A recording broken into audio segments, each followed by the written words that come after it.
கொலோசையர் 3:10 தன்னை சிருஷ்டித்தவருடைய சாயலுக்கு ஒப்பாய் பூர்ண அறிவடையும்படி புதிதாக்கப்பட்ட புதிய மனுஷனை தரித்து கொண்டிருக்கிறீர்களே.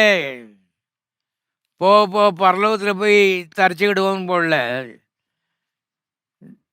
இங்கே தரித்து கொண்டோம். என்றைக்கு ரசிக்கப்பட்டோமோ அன்னைக்கு தரித்து கொண்டோம். என்றைக்கு நீதிமான்களாய் மாறினோமோ அன்றைக்கு தரித்து கொண்டோம். கர்த்தர் அவருடைய கல்வாரி புண்ணியத்தினாலே இலவசமாய் கடந்த காலத்தில் நம்மை தரித்து விட்டிருக்கிறார். ஆகவே அதை பற்றி அவர் சொல்லும்போது, பவுல் சொல்லும்போது, அதிலே கிரேக்கன் என்றும் யூதன் என்றும் இல்லை. பெரிய கூட்டம், 2 கூட்டம் அந்த நாட்களில். ஒன்று யூதனு, அடுத்தது கிரேக்கன்.